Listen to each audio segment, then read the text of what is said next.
Oh my gosh. Yo, what's up, Swag? Man, you already know what time it is, man. It's your boy Keon Ron, aka KF Swag. Back here with a video, man. Look, bro. 10 worst NFL players. We still can't believe won an MVP, bro. We still can't believe that, man. Now, TBS, hey, he put this together, man. So let's just see who we picked, man. We can't believe that won the MVP. Look, man, make sure you comment, subscribe, and let's just get into the reaction, man. Shout out to TBS, man. Back here again with another TBS video. Let's get into it. NFL MVP recipients are part of an exclusive club. Not only did each of them prove to be the single best football player for a given season, but many of these guys are also Hall of Famers. Now, I know you all have an idea of who the best ones are, but who's at the other end of the spectrum? Here's a look at the 10 worst NFL players who have won an MVP award. Wow. Matt Ryan. There's no questioning Ryan's consistently strong. Wait, he won an His MVP? numbers just might get him into the Hall of Fame, but we need to be real here. Other than his MVP winning season in 2016, when did you put Ryan in the class of elite quarterbacks? Everything came together for Ryan in 2016 when he completed 69.9% of his passes for 4,944 yards and 38 touchdowns against 7 interceptions. The Atlanta Falcons went all the way to Super Bowl 51, where they infamously blew a 25-point second-half lead to the New England Patriots. Oh, yeah. Ever since that Super Bowl meltdown, Ryan and the Falcons have been in mediocrity. He has struggled a bit with consistency ever since, and the lack of playoff success is going to affect his legacy a bit. He may be a Hall of Famer someday, but it's hard to compare him to all the other great quarterbacks who won this award. Cam Newton. Unless he manages to stay healthy and can regain his Pro Bowl form over the next few years, Newton probably won't get a call to Canton. Injuries unfortunately derailed his final 2 seasons with the Carolina Panthers. Otherwise, who knows what else he could have accomplished there. Nonetheless, Newton will go down as the best player in Panthers history. The dual-threat star led Carolina to 4 berths, 3 NFC South Division titles, and a Super Bowl 50 appearance. In 2015, Newton ran away with the MVP award when he threw for 3,837 yards and 35 touchdowns to go along with 636 rushing yards and 10 TDs on the ground. That paced Carolina to 15 wins and an NFC Championship victory. Not bad. Before you sign that, raise your credit scores instantly with Experian. Wow, my score went up. Thanks, you saved me money. Experian. Okay. Go to Experian.com or get the app now. Victory. He regressed in 2016 as the Panthers declined while posting a 6-10 record. He was hampered by injuries in 2018 and missed most of 2019, leading to his release in the 2020 offseason. Newton was a top 10 quarterback for a few years there in Carolina, but the longevity and consistency just won't be on par. Bro, it's just Cam Newton hair, bro. That shit blows me, bro. Like, his hair is just weird as hell, man. I don't know. His hair is weird, With bro. most other MVP-winning quarterbacks who are currently in the Hall of Fame.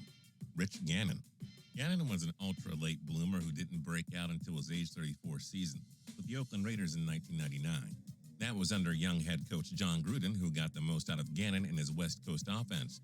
99 marked the first of 4 consecutive Pro Bowl selections for Gannon. His best season came in 2002 when he threw for 4,689 yards and 26 touchdowns and just 10 picks. The Raiders advanced to Super Bowl 37, where they lost to Gruden's Tampa Bay Buccaneers. 2002 marked the last full season of Gannon's up-and-down career. A shoulder injury limited him to 7 games in 2003. He played 3 games in 2004 before he suffered a career-ending neck injury. Gannon was a solid quarterback during that 4-year run with the Raiders, but as is the case with Newton and Ryan, you just can't put him in the class of all-time elite quarterbacks. He was mediocre at best with the Vikings and Chiefs before he joined the Raiders. Damn. Esiason. Continuing with the quarterbacks, Esiason I never was heard a of him Pro before. Bowler who sits 3rd all-time in passing yards and passing touchdowns for the Bengals franchise. But Esiason was quite frankly not an elite quarterback by any means. Over his 10 seasons with the Bengals, Esiason only had a 56.5 completion percentage. He had 187 total touchdowns against a whopping 131 interceptions. He won the MVP award in the 1988 season, tossing for 3,572 yards and 28 touchdowns against 14 picks. He also had a lot of help for his running game, too. Ezekiel Woods and Ugly ass dude, man. 1,997 rushing yards and 23 TDs. That year, the Bengals went all the way to Super Bowl 23, where they once again fell to the 49ers. Esiason posted a similar statistical season in 1989, but his production dropped mightily from there. He started racking up the turnovers during his final Some old ass players, bro. I never heard of, man. I never heard of these players before. years with the Bengals, and that pattern continued during his 4-year stint with the New York Jets. Esiason had some very good years. He'll always have that MVP award on his resume. But But when it comes to the totem pole of MVP winners, there's no doubt he's near the bottom of it, which is not such a Wow. bad thing when you think about it. Mark Mosley, he is the only special teams player in NFL history to win the MVP award. The 1982 What? A NFL kicker? season consisted of only 9 games because of a player's A kicker won This opened the door MVP? for Mosley to make history. That year, Mosley made 20 of 21 field goal attempts for Washington. He also broke the record for most consecutive field goals made with 21. It was enough Wow. for Mosley to win the NFL MVP award. To be fair, kickers just weren't that accurate or reliable at the time. Mosley's What? precision was something almost unseen in those days, and Washington went on to beat the Miami Dolphins in the Super Bowl. Let's keep real. We're talking about a kicker winning the MVP. You just can't put Mosley up there with all the other MVP winners in NFL history. His That's career crazy. field goal percentage was a very poor 65.6, and he was only a 2-time Pro Bowler. He was no Adam Vinatieri.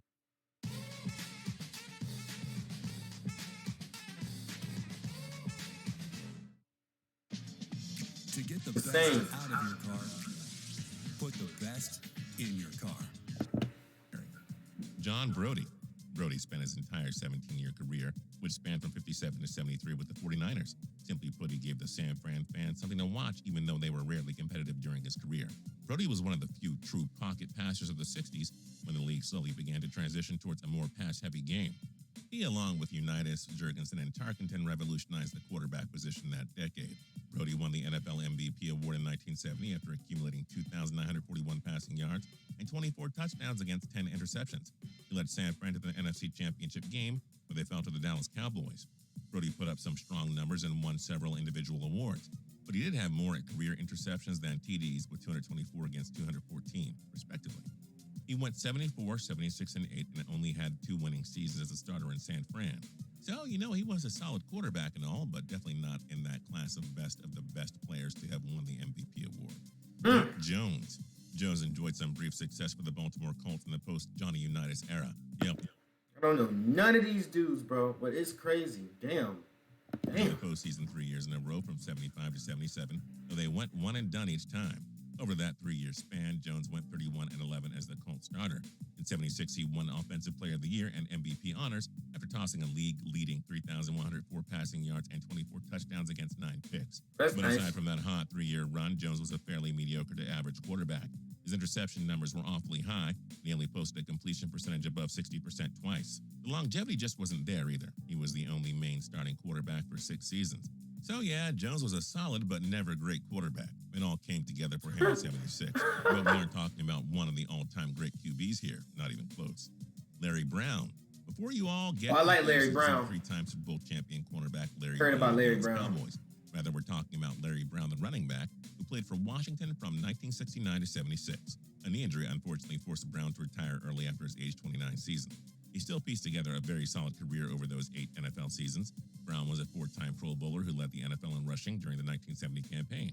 In 72, Brown won God the damn, he Offensive physical. Player of the Year and NFC Player of the Year awards after rushing for 1,216 yards and 8 touchdowns.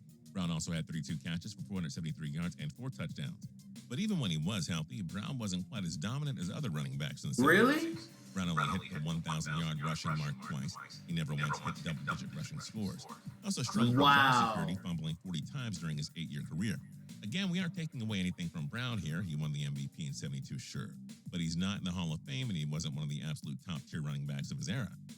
Sean Alexander. We hate having to put Alexander on this list, but every other running back who won the MVP not named Larry Brown has or will be inducted into the Hall of Fame. As for Alexander, at this point, it's safe to say that he won't. The former Seattle Seahawks superstar running back was one of the NFL's most dynamic offensive players from 2001 to 6. We need to keep in mind, however, that there were so many great running backs in those days, and it obviously helped playing with 2 Hall of Fame offensive linemen in Walter Jones and Steve Hutchinson. Alexander won the MVP in 2005 after rushing for 1,880 yards and 27 touchdowns. His 28 total TDs were a single-season record until LaDainian Tomlinson broke the record by posting 31 one year That's later. that goat right there, Alexander LaDainian Soros Thomas. got the Seattle Seahawks to Super Bowl 40, but they lost to the Pittsburgh Steelers in a game mostly remembered for its terrible officiating, which many believe cost the Seahawks the game. So Alexander won the 2005 MVP and Offensive Player of the Year honors. However, he only earned 3 Pro Bowl nods and only led the league in rushing once. Injuries prevented Alexander from hitting 1,000 yards in 2006 and 7, which turned out to be his Damn. final 2 years in Seattle. He played his final Damn, so 2 years he didn't get 1,000 yards? Damn. NFL season for Trash. Washington in 2008, though Alexander only saw 11 carries for 24 yards. Alexander was one of the many stud running backs of the 2000s. No doubt that he was a deserving MVP winner, but it's the lack of He was like a consistency and safety. longevity that makes him one of the 10 worst MVP winners of all time. Ryan Sipe. Sipe was the Cleveland Browns' main starting quarterback from 76 to 83. What's the best way to describe his tenure there? Inconsistent or up and down are just a couple of ways to put it. Sipe did a lot of good things with the Browns. He helped them reach the postseason in 1980, ending an 8-year drought. That year, he took home MVP honors after throwing for 4,132 yards and a whopping 30 touchdowns. And that was a lot in those days. That was good enough for his only Pro Bowl and first-team All-Pro nods, too.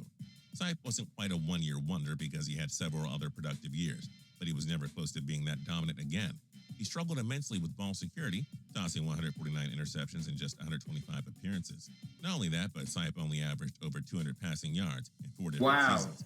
You can say he was above average and all for the most part, but we aren't talking about someone who was consistently in the MVP discussion. Everything just seemed to go his way during that 1980 season. But the Browns actually got a lot better when Bernie Kosar became their new starter in 1985. Who knows? Maybe Sipe was actually holding them back all along. Who do you think is the worst NFL player to have won an MVP award? Let us know your thoughts in the comment section down below. If you're new here and you haven't subscribed yet, now's a great time. Shit, man, y'all let me know who's the worst, man. Half of those players I don't even know. I know I have some older subscribers, man. So y'all let me know down in the comments, man. God damn, bro. I'll see you guys in the next video.